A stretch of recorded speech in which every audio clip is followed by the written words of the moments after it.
Oui, je suis responsable du développement à l'intérieur d'une firme qu'on appelle Logique Santé, avec des collègues ici présents dans la salle. Donc, développement de la plateforme.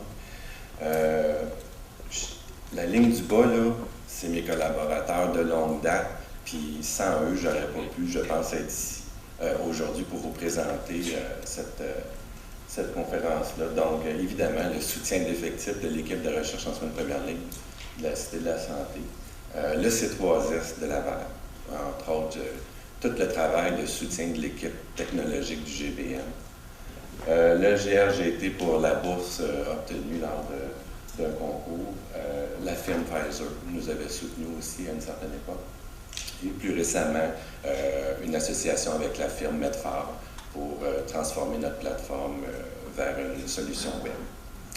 Donc, en guise d'introduction, le titre n'est pas de moi. En fait, je le trouvais prétentieux. C'est une idée de Claude Richard. Je pense qu'il est dans la salle. Il y en a qui le connaissent. Je ne sais pas si tu peux te lever, Claude. Ah, il est là. Fait que là, parce que Claude, il a tendance à s'endormir quand je présente, parce qu'il dit « je connais les contenus », fait que là, il tombe un petit peu les yeux. Fait que Claude, grâce au challenge que tu m'as donné, dossier médical intelligent, merci de m'avoir lancé ce défi. Et je tiens à souligner que tu as encore fait dans l'innovation. Alors hier, il me restait du temps, j'ai pitonné dossier médical intelligent sur Google, puis tu es dans l'innovation, mon Claude, ça n'existe pas. Fait qu'aujourd'hui, on jette un pavé dans la mare des acronymes au Québec. Après le DSQ, le DME, le DPE, on va mettre le DMI. Donc, on innove ce matin, là. Fait qu'utilisez ça, là, puis vous allez encore mêler plus le monde. Mais on va aller...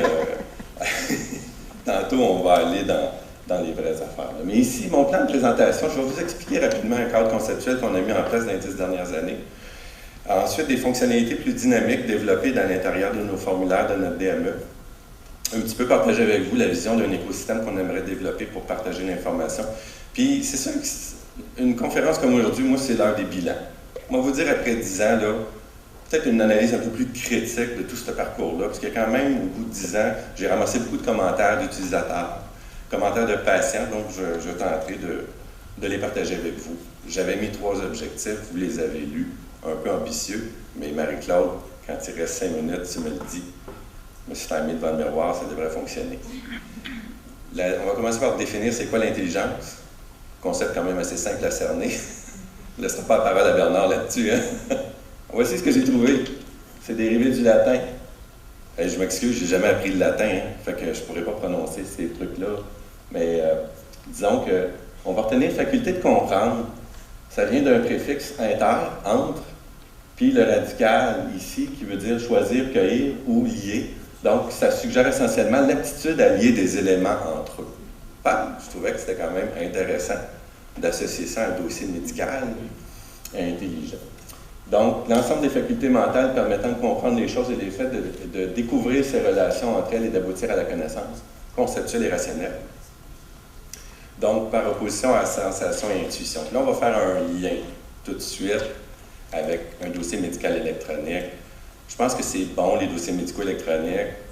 Vous allez voir qu'on a automatisé beaucoup de choses, mais il restera toujours qu'entre vous, professionnels de la santé, l'intelligence intuitive, l'intelligence clinique, je m'excuse, il n'y a pas un dossier médical électronique qui va pouvoir se substituer à votre compétence de clinicien, surtout quand vient le temps d'inclure la dimension de la communication.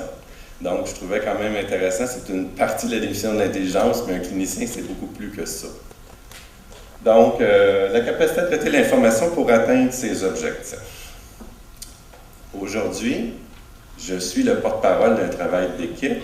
Ça a été les professionnels depuis 10 ans qui ont été impliqués dans la conception de la plateforme. Pharmaciens, infirmières, documentalistes, secrétaires, le GBM évidemment, les médecins, les résidents. On s'est posé en 2003 la question suivante, est-ce qu'on peut, dans l'optique de partager une information au moins ciblée, ce serait quoi l'information qui serait la plus pertinente pour gérer les maladies chroniques, puis entre autres, est-ce qu'on peut se développer un outil qui va permettre une bien meilleure coordination de l'activité clinique? Ce qu'on avait peur en devenant un GMF à l'époque, c'était beaucoup de ne pas se faire prendre dans les dédoublements. Hein? Visite infirmière, elle fait des interventions, visite médicale, visite pharmacien. On peut-tu, s'il vous plaît, essayer de s'équiper pour qu'il n'y ait pas de dérapage? Puis aussi, notre préoccupation, c'était quel lexique on va se donner, là, quelle forme le dossier pourrait prendre pour qu'on ait rapidement une perception relativement similaire de la réalité du patient. Donc, on a conçu un cadre conceptuel, on a un acronyme qui le représente, c'est CIEM, pour essayer d'intégrer ces concepts-là. Puis le C, ça veut dire convaincre. Ça veut dire que vous allez voir tantôt dans le formulaire dynamique qu'on a une liste de problèmes, de déterminants de santé pour chaque patient, à côté duquel il y a une lettre qui apparaît. Puis cette lettre-là témoigne d'une double réalité. La réalité du patient, qui est à un stade où il perçoit son problème et il pense pas être capable de le corriger. Donc, pour l'équipe traitante, il est clair que quand on voit cette lettre-là à côté du problème, ça veut dire à l'équipe qu'on va travailler ici à motiver le patient à passer à l'action. Prochain stade, un I pour implanter. Donc, le patient il est mobilisé, il veut passer à l'action. Fait que quand on voit I, là, c'est parce qu'il accepte de poser des gestes concrets, que ce soit dans l'approche modification d'habitude de vie ou l'approche pharmacologique, mais il va participer. Quand on voit maintenir, le signe M, ça veut dire que le problème de santé, l'objectif est atteint. Le patient, à ce moment-là, l'équipe, ce qu'il va tenter de faire, c'est d'évaluer un petit peu sa capacité à autogérer son suivi. C'est la meilleure représentation que j'ai pu vous faire de la matrice qu'on a développée. Donc, c'est une matrice en 3 dimensions qui, je me suis limité parce que l'image a une limite, mais disons que ce qu'il faut retenir, c'est qu'on a l'axe des problèmes ou déterminants de la santé dans un sens, qui peut s'étirer à l'infini. On a aussi un axe plus vertical qui sont les intervenants et qui peut aussi s'étirer. Je me suis limité à 3 intervenants, mais ça s'étire vers le bas. Puis les contenus selon le cadre de référence CIEM. Il y a derrière ça, évidemment, tout le paramétrage possible de mettre dans la matrice du programme la façon dont l'équipe travaille, les lignes directrices sur lesquelles elles se sont attendues, et cette chose-là peut être reprogrammée au fur et à mesure que l'équipe décide de travailler autrement entre elles, ou si les lignes directrices se modifient dans le temps. Mais je vous jure qu'en vitesse brute, pour bâtir un suivi systématique intégré devant un patient qui a une multimorbidité, la machine elle va battre vos cerveaux sans problème. C'est-à-dire qu'une fois que la liste est faite, il va générer un suivi dans le temps de tout l'ensemble du tableau du patient. Ça se fait en quelques microsecondes. C'est difficile de présenter un concept dynamique avec des slides statiques, là, mais je vais vous illustrer par quelques captures d'écran ce que ça veut dire. Donc, on a développé des fonctionnalités dynamiques qu'on a intégrées à des formulaires, puis je vous énumère quelques fonctionnalités. Donc, comment le logiciel va se comporter pour prioriser les problèmes, comment il va se comporter pour coordonner le suivi, prioriser les patients qui doivent être relancés, sélectionner les programmes de formation, puis la rétroaction sur l'efficacité clinique de vos interventions pour l'atteinte des cibles de ces clientèles-là. Fait que ça, c'est un snapshot d'un écran, puis je vais essayer de vous expliquer c'est quoi un formulaire dynamique. Un formulaire dynamique, c'est que son contenu va changer dans le temps, puis selon qui va se brancher. Fait qu'il y a des champs là-dedans là, qui sous-jacent à ça, on a développé une logique de transaction d'affaires. Là, je ne veux pas être trop techno, mais disons que si tu es un médecin, tu vas voir le formulaire différemment que si tu es une infirmière ou un pharmacien dans son contenu. Puis les 2 ondes que vous voyez à gauche et à droite, c'est les repères pour le clinicien au moment où il se branche sur le logiciel. Moi, ce que j'ai fait hier, c'est que j'ai sorti un de mes patients de la base de données. J'ai caché son identité. Mais si ce patient-là venait me voir ce matin et que je me brancherais, je voyais le formulaire m'apparaîtrait comme ça. Mais il ne serait pas comme ça dans 6 mois, dans 1 an. L'information qu'on a mis dynamique, si on prend à gauche, regardez en haut, diabète réévalué. On a programmé une logique d'affaires que lui, le logiciel, il va chercher dans le dossier s'il est dû pour être réévalué selon certains paramètres son diabète. Il va classer, hiérarchiser ma visite médicale selon une logique préprogrammée. Donc, le contenu de la colonne de gauche, d'une journée à l'autre, peut changer, puis il va s'adapter aussi à où le patient est rendu dans son continuum. La façon dont on tient cette information-là à jour, c'est que vers la fin de la visite, on refait l'agenda avec le patient d'où il en est. Puis ce qui est intéressant, c'est que s'il va voir l'infirmière ou le pharmacien, bien, ça va le reclasser selon la réalité aussi de l'autre professionnel. Exemple, vous voyez que moi, aujourd'hui, là, il me met diabète en haut, mais il y a tabac, obésité avec la lettre C. Puis vous vous rappelez, dans le cadre, C, ça veut dire qu'il est à convaincre.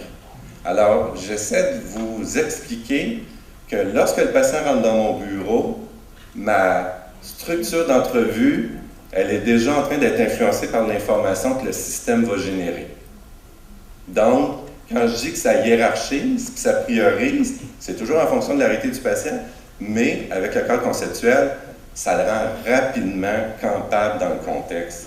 Qu'est-ce que j'ai à faire pendant mon 20 minutes d'entrevue comme médecin? Aujourd'hui, ça va être de prendre diabète, il est dû pour être évalué, on est rendu là, puis je peux essayer de convaincre pour les 2 autres problèmes. En bas, les 3 autres problèmes de ce patient-là, bien, il est déjà rendu dans son stade de maintenance. Il a l'autogestion pour ça, je n'ai pas à m'en occuper. C'est le système de déclaré qui est même ouvert à devenir un patient partenaire expert. À droite, un autre exemple de champ dynamique, c'est ce que j'ai à faire à ce moment-ci. Tout a été programmé en fonction qu'au lieu de tourner les pages d'un dossier ou d'aller de clic en clic pour voir des formulaires de suivi systématique, j'ai plus besoin de faire ça. Ces champs-là à droite vont m'amener en temps réel ce que j'ai à faire aujourd'hui. C'est tout préprogrammé. Il lit l'agenda du patient, il cherche pour moi ce que j'ai à faire. Quand un formulaire dynamique est bien pensé, comment ça se reflète chez l'utilisateur? Il n'y a presque plus de clics à faire. Tu n'as pas à naviguer dans ton dossier électronique pour aller construire ta visite. Ce que je viens de mentionner là, c'est une maudite belle opportunité de faire travailler les bases de données pour nous autres. Parce que c'est prouvé, documenté, qu'une partie de votre entrevue, si vous êtes papier ou avec un dossier électronique qui mime le papier, exemple un dossier numérisé, bien, vous perdez beaucoup de temps à construire la visite puis à aller chercher l'information. Le formulaire dynamique va le travailler pour vous puis vous l'amener. Il y a une économie impressionnante de temps en gestion visite, puis vous allez être d'autant plus pertinent dans vos interventions, surtout quand c'est centré sur l'agenda du patient. C'est une infirmière qui se branche, c'est le même patient, je me suis logué comme une infirmière. Les contenus à droite ont changé parce qu'il y a des types d'activités qui sont réservées à l'infirmière. Puis nous, on est allé plus loin que ça. On a, quand c'est des tâches partagées entre intervenants, on les fait apparaître, puis si jamais, lorsqu'elle écrit sa note, elle touche à droite au champ dynamique, en touchant à l'item, ça va écrire la note en lien avec l'item touché, puis ça le fait disparaître de la boîte. Là où je veux en venir, c'est que si elle voit le patient avant moi, puis elle l'a touché à l'évaluation d'observance médicamenteuse et s'il y avait une atteinte au niveau de ses activités sexuelles dues au diabète, si c'est fait, ça disparaît de la boîte. Donc moi, quand j'ouvre ma visite, ces items-là, ils ne reviennent pas. Ils ont été traités par l'infirmière. Donc encore là, une économie de temps, il n'y a pas de dédoublement dans le continuum. Peu importe qui voit le patient en premier, dès que tout le monde utilise ce dossier-là, ça fait en sorte qu'il n'y a plus de dédoublement. C'est comme ça qu'on a réglé le problème. Ensuite, à l'examen physique, c'est le même processus. Vous voyez, il y a un examen des pieds monofilament. Ben, dans l'informel, moi, je m'attends beaucoup à ce que ce soit l'infirmière qui le fasse. Je trouve ça long un petit peu à faire. Mais on met cet item-là apparaît lors de la visite médicale autant que la visite infirmière. Mais dès qu'un des deux le fait, il touche à ça, puis ça le fait disparaître. Donc, on ne leur fera pas inutilement. Les labos, quand l'équipe traitante s'entend que tout le monde a des privilèges de créer une requête de demande de laboratoire, bien, que ce soit un pharmacien, une infirmière ou un médecin qui se branche, à la partie droite apparaît les laboratoires lorsqu'ils sont dus pour être faits. Parce que ça aussi, c'est programmé, cette surveillance-là. Donc, encore là, une économie de temps. Tu cliques sur requête de laboratoire, elle se remplit tout seul. Donc, en temps réel, on n'a plus d'oubli de ces choses-là. Moi, je coûte plus cher en labo depuis que j'utilise ça, je peux vous dire ça, parce qu'avant, j'en échappais pas mal. Mais ça, c'est un autre débat. Là, on est à réfléchir de créer un écosystème de gestion du suivi de la clientèle. Donc, on a mis des bases dans cette approche-là, donc des éléments de contenu dans une bibliothèque virtuelle, toujours avec le cadre de référence CIM, mais qui tient compte du niveau de littératie de la clientèle, pour essayer de faire naître une espèce de bibliothèque virtuelle personnalisée aux besoins du patient. Donc ça, c'est une expérience en circuit fermé actuellement parce que ma technologie ne me permet pas de la rendre partageable avec le patient. Ça, c'est l'outil qu'on utilise pour évaluer la littératie. Je vous ai donné la référence, étiquette nutritionnelle, ça prend quelques minutes. Tu codes ton patient de 1 à 6 en lui posant 6 questions. Ça t'évalue son niveau de littératie. Vous allez voir que dans la note d'évolution, en haut à droite, apparaît son niveau de littératie. Quand même drôlement intéressant au niveau communicationnel de savoir si le patient a un haut niveau de littératie ou un bas niveau de littératie. Puis vous comprendrez facilement que le contenu de formation que je vais lui donner doit être adapté à sa capacité. Donc, dans la création de cet écosystème-là, dès que la plateforme va nous le permettre, l'idée délirante qu'on a, pour moins perdre de temps dans notre interaction avec le patient dans la gestion de ses maladies chroniques, c'est d'aller pousser les choses avant qu'ils rentrent dans notre bureau. Compte tenu que la matrice est déjà montée avec ses contenus, dès qu'on va être capable de le faire, on va lui pousser ça avant sa visite. Donc, les thématiques qu'on a à aborder avec le patient, pourquoi attendre d'être avec lui, puis de lui donner son contenu? Pourquoi ne pas le faire travailler à saisir ce qui est important lors de la visite d'aborder en lien toujours avec son agenda? Et quand il vient dans notre bureau, on lui demande: as-tu des questions? On pourrait être tellement plus efficace. Même chose pour les laboratoires. Combien de fois ça nous arrive que le patient rentre, il n'est pas allé, tu as mal synchronisé ta visite. Tu sais, une visite, quand les labos ont été faits 2 semaines avant, pour un docteur ou une infirmière ou un pharmacien, c'est une grosse économie de temps parce que tu es tout de suite prête à prendre des décisions. Fait que ça aussi, c'est de l'information qu'on pourrait pousser. Puis, même chose pour les examens paracliniques. Ça, je l'ai mis dans la présentation parce que c'est une expérience qui a été faite aux États-Unis. Vous avez la référence et ça illustre tellement bien ce que c'est qu'un écosystème dans un continuum de soins. Donc, la préparation de la visite, l'entre-visite, avec tous les outils électroniques faits en fonction de ça. Moi, là, si vous avez du temps à investir dans quelque chose d'intéressant, allez là-dessus, allez visiter ce qu'ils ont fait. Ça leur a pris 40 ans à installer ça en passant, c'est au Massachusetts. Mais que ça illustre donc bien, je pense, que ce que pourrait devenir notre écosystème en suivi des maladies chroniques au Québec. Les enjeux, les opportunités, je termine là-dessus. Je pense qu'on a une opportunité, avec les technologies de l'information à saisir, c'est d'éviter de s'en servir pour reproduire et supporter nos processus cliniques actuels.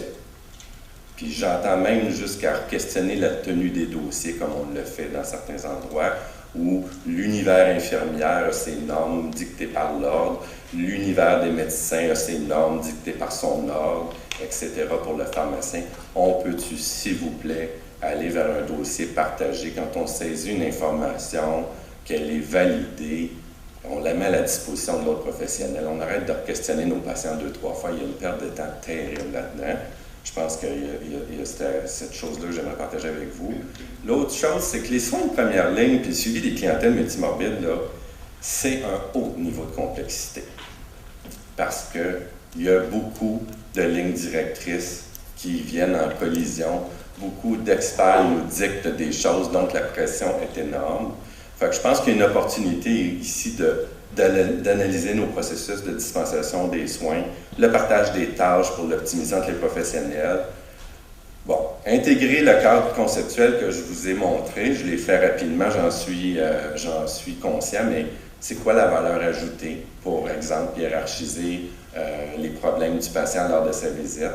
L'adhésion des membres de l'équipe traitante au concept du patient partenaire, vous êtes un public d'initiés. Je pense que quand on arrive sur le terrain avec le professionnel dans sa réalité clinique et qu'on n'est pas dans un milieu académique, je pense que là, il y a quand même un enjeu à savoir est-ce qu'on est prêt à faire que le patient prenne un certain leadership vis-à-vis son plan de soins.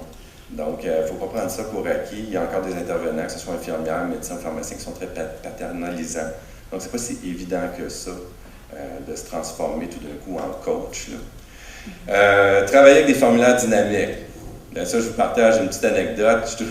Des fois, tu sais, les gens n'aiment pas ça, voir disparaître des affaires, puis apparaître des affaires, puis ils veulent chercher une validation que ça n'a pas été échappé par l'ordinateur ou oublié dans l'espace virtuel. Fait que malgré que j'essayais de sauver du temps, je me suis rendu compte que certains utilisateurs en perdaient à essayer d'aller voir, t'es-tu sûr que c'était enregistré à quelque part, là? Fait que là aussi, il y avait un enjeu lors de l'implantation. Gestion du temps. Moi, je pense qu'il ne faut pas se laisser déstabiliser par la quantité d'informations que le formulaire va nous amener. Après 10 ans, moi, je peux vous dire que régulièrement, j'arrive pas à vider mes boîtes de droite de toutes les tâches que je devrais accomplir comme médecin. Puis là, il a fallu que j'apprenne à vivre avec ça. Vous comprendrez que l'ordinateur, lui, échappe à rien. Fait qu'il pousse. Il pousse, sauf qu'à un moment donné, l'agenda du patient lors de la visite ne correspond peut-être pas à une visite de gestion des maladies chroniques. Il y a peut-être le goût de te parler d'autres choses. Que ça prend une certaine adaptation à gérer ce qui nous pousse comme information. Donc, restez flexible dans l'agenda de la visite, puis la tête hors de l'écran. Parce qu'il y a des médecins qui ont la tête dans le papier quand ils rencontrent les patients, là, mais là, on a un autre phénomène, c'est la tête dans l'écran. Les écrans se tournent, les écrans peuvent arrêter d'être regardés, surtout en début d'entrevue. Bref, on a, je pense, comme un professionnel à s'adapter à cette nouvelle réalité. Discipliné dans la mise à jour de l'information clinique, dossier partagé, multiprofessionnel, s'il vous plaît, tout le monde doit tenir l'information à jour. Moi, j'ai vécu quelques frustrations en début d'implantation quand, par exemple, l'agenda n'avait pas été mis à jour après une visite par les infirmières. Parce que si on échappe la mise à jour de l'agenda, c'est majeur. Là, tu court-circuites tout le reste de l'automatisation. Faire confiance à l'ordinateur, j'en ai parlé tantôt. Gestion des attentes, bien, c'est pas à la portée de tous les patients, mais je vais écrire mais. C'est sûr qu'il y a des patients qui n'ont pas d'ordi, qui ont un faible niveau de littératie. Je pense que c'est à nous à adapter nos stratégies. C'est sûr que le dossier médical d'une clinique va servir d'abord l'équipe traitante. Quand on s'ouvre vers la réalité du patient, ça va demander de l'adaptation. Mais hier, on a eu des pistes, hein, quand on disait « oui, mais c'est peut-être pas le patient, mais ça va être son proche aidant qui peut être l'interface ». Je trouve que c'est une excellente piste à évaluer. La preuve reste à faire sur l'impact réel sur les déterminants de la santé. S'il y a des chercheurs dans la salle, c'est un très beau créneau de recherche, l'impact des TI, surtout dans le cadre des soins de première ligne, la maladie chronique. Puis je vous laisse là-dessus un petit clin d'œil que je trouvais cute sur les médias sociaux. Alors c'est un individu qui va voir son médecin. Et puis, Dr Antonio Dupont, je viens de diagnostiquer une crise hémorroïdaire avec Jean-Jacques François. J'aime commenter, partager. Je trouve cute. Alors merci beaucoup.